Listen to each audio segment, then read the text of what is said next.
Hello, fellow manics of the macabre. I'm Adriana Oyster, aka Oysta, aka the Queer Goal, and thank you for joining me on another episode of Perusing the Night Gallery, where we discuss Rod Serling's 70s horror anthology show, Night Gallery. And never you fret, because we will cover all aspects of the gallery, from the glamorous to the ghastly. In this episode, we'll be covering the episode after the pilot. That is Season 1, Episode 1, which features the stories of the Dead Man and the Housekeeper. The episode originally aired on December 16th, 1970, over a year after the pilot episode aired, which, in case you missed it, please feel free to check out the video that I did on that wonderful pilot right here on my YouTube page. And if you're into horror anthologies, please check out my queer horror story podcast anthology, Queer Goal. There's a link to it down below, as well as links to my socials and other ways you can support my content and projects. And please remember to hit those like and subscribe buttons so you'll never miss a channel update from me.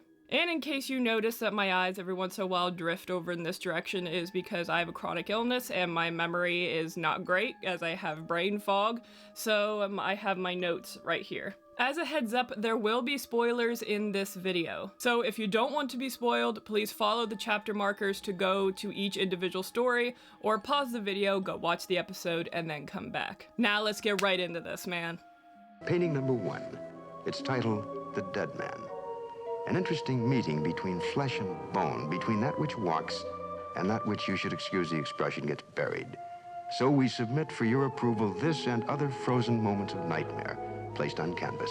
The story, The Dead Man, is based off of a short story written by Fritz Leiber Jr. It is directed, and the teleplay was written by Douglas Hayes, a guy known for having directed 9 Twilight Zone episodes, and a co-director and co-writer on that show. We open on Dr. Miles Talbridge, visiting his fellow colleague Dr. Max Redford at his private hospital. Too close, dude. And yes, I keep confusing both the names of Max and Miles. That's why it's great to have main characters that don't have the same initial. He learns that Max has given up his practice to solely focus on one patient who seems to be able to go from being well to exhibiting symptoms of various illnesses within seconds, which completely blows Miles's mind. Max explains to him that all the patient's illnesses are psychosomatic, as the doctor places him under a state of hypnosis by giving him cues through the tapping of a pencil. I don't know why, I just acted like I had a pencil and I was just gonna tap it, because it looks like I'm clearly doing something else. Through this, he can make any symptoms of illness appear in the patient's body. Miles wants to use his power for the greater good, and perhaps even to prevent death.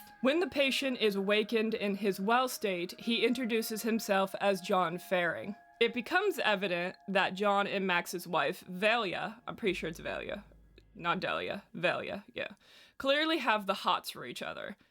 And Max is aware of this. You imagine what a lover he must be. No, dude. No.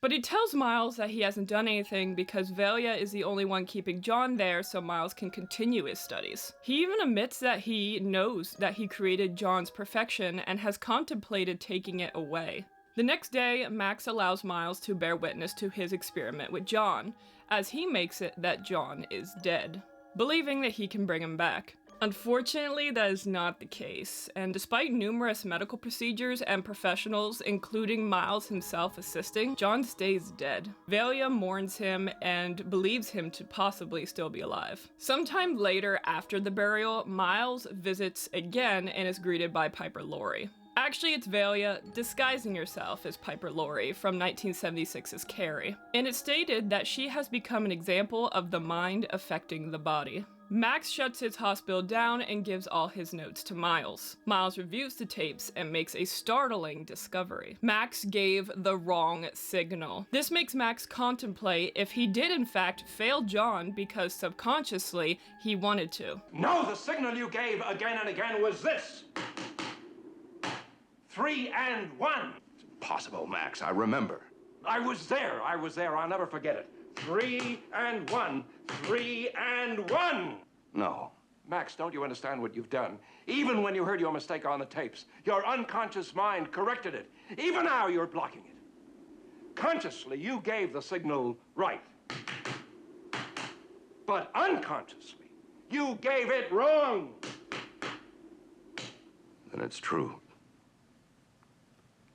I killed him. Velia eavesdrops on this discovery, and every character makes a beeline right towards the cemetery. Miles gets there last, but we do see Velia make it there to the casket first and wrap the right sequence on the top of the casket. Again, what the hell am I doing with these hand gestures? When Max finally gets there, he sees Velia stricken with terror as the corpse of John has choked Max to death.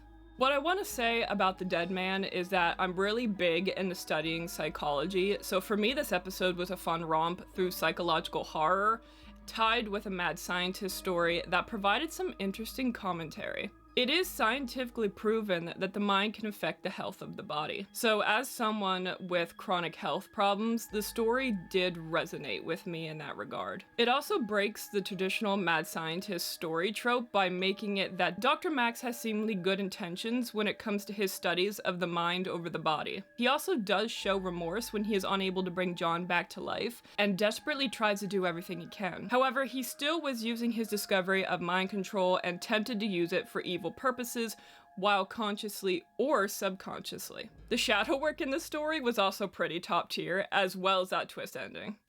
Painting number 2. Something on the abstract side to annotate that which is not abstract at all. Greed, avarice, and man's constant hunger to change what he doesn't like by whatever means. Said means in this case being a little science mixed with a little black magic. Welcome, if you will, the Housekeeper.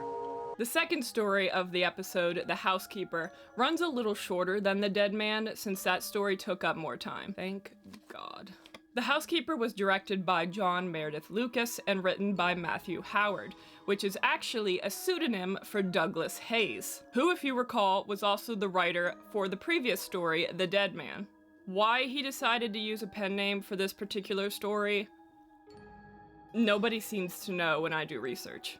Possibly it was because this is in fact Rod Serling's Night Gallery, and maybe he didn't want to look like he was taking up the show with being the writer for the entirety of episode 1. Or maybe he actually just didn't want his name tied to this story. It's not actually a terrible story, it's just interestingly comedic. One more thing I want to say before we jump into the actual story is that the main character of this story is played by Jeanette Nolan. I don't expect anyone to know that name right off the top of their head. She never got to the heights of someone like Joan Crawford, for example, but she has appeared in numerous movies and TV shows over her career, including in 2 episodes of The Twilight Zone, 1962's The Hunt and 1963's Jezebel. I particularly remember her as Rose's mom in an episode of The Golden Girls, and as Lady Macbeth in my man Orson Welles' 1948 film adaptation of the play Macbeth. Talk about range there, damn. Golden Girls to Orson Welles. But she also makes her presence known in a movie called Psycho. And yes, that Psycho, released in 1960, directed by Alfred Hitchcock. Although you don't see her in it, rather you hear her. To create the off-screen voice of Norma Bates, Hitchcock mixed the voices of 3 different people to create an eerie old lady effect for Mother. Actress Virginia Gregg, Anthony Perkins' photographer friend Paul Jasmine, and Jeanette Nolan. The 3 were unfortunately left uncredited. This clip I'm going to play right now, as long as YouTube doesn't copyright me or anything, is actually Jeanette's voice in one of the scenes. No, I tell you, no. I won't have you bringing strange young girls in for supper.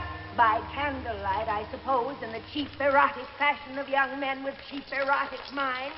In a span of 10 years, she went from voicing Norma Bates to the main protagonist of this story, Miss Waddle, an old lady at an unemployment office who is apparently considered ugly and unwanted. The woman working the desk happens to be Susie Parker. Not only do I love her voice, but she also starred as numerous characters in the 1964 Twilight Zone episode, Number 12 Looks Just Like You. Susie Parker's character tells Miss Waddle that a man by the name of Cedric Acton is looking to hire her for a housekeeping position as she fits his criteria of being an old hag who no one else would want, yet has a beautiful soul. Oh, I thought he'd naturally want someone more, someone more. I should think so. But he surprised me. He told me, and you can imagine my astonishment. I do. He said, I want someone that no one else would want. The blessed man. An old hag. The darling. Someone whose chances of getting a job with anyone else would be absolutely sub-zero. I was made to order. God, it's so freaking terrible. And there's more. She also has to have no connections to any family or friends. That's so horrible. I can't.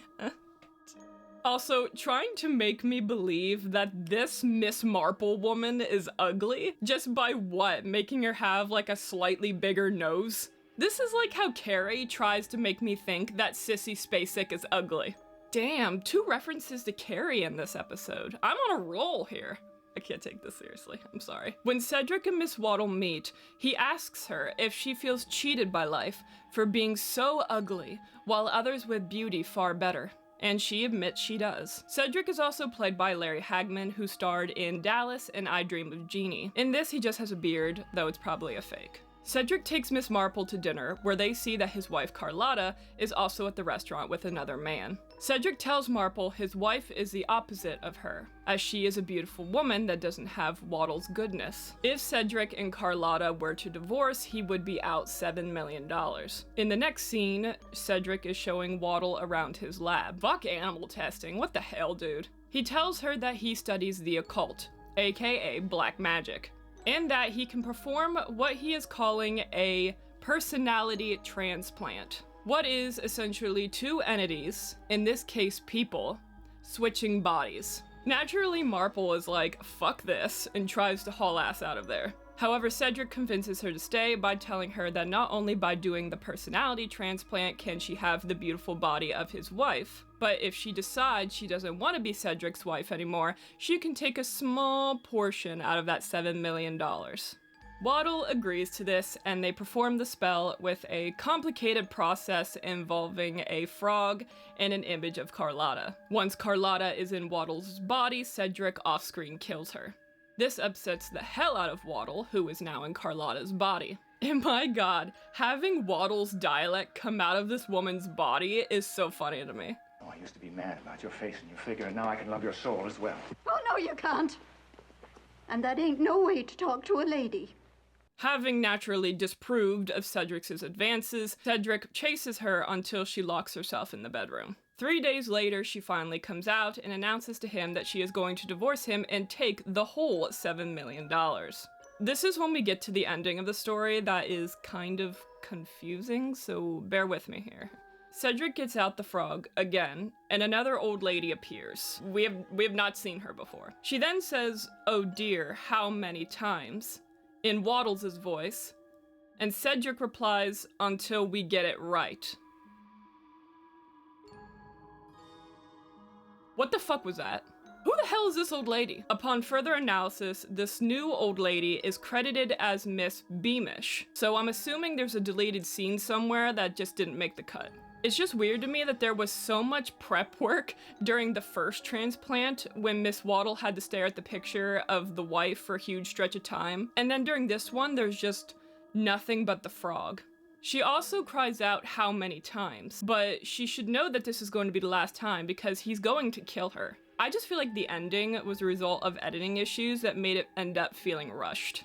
Overall, this story does have its moments. It had me laughing a few times. You saw it there. Just the basis of the story is humorous to me, at least.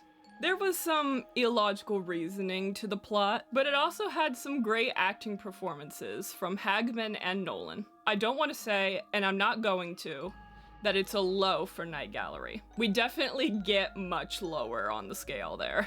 But I would put this story somewhere in the middle of that. And there you have it, the complete first episode of Season 1 of Night Gallery, with the stories The Dead Man and The Housekeeper.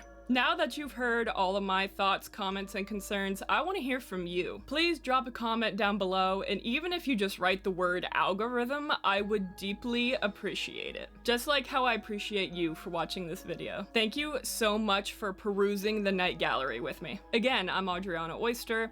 All of my social links are down below, including the link to my queer horror anthology podcast, Queer Goal. And don't forget to click on that like button and that subscribe button so you'll never miss a channel update from me. And until next time. Someone whose chances of getting a job with anyone else would be absolutely sub-zero. I was made to order. You gave it wrong.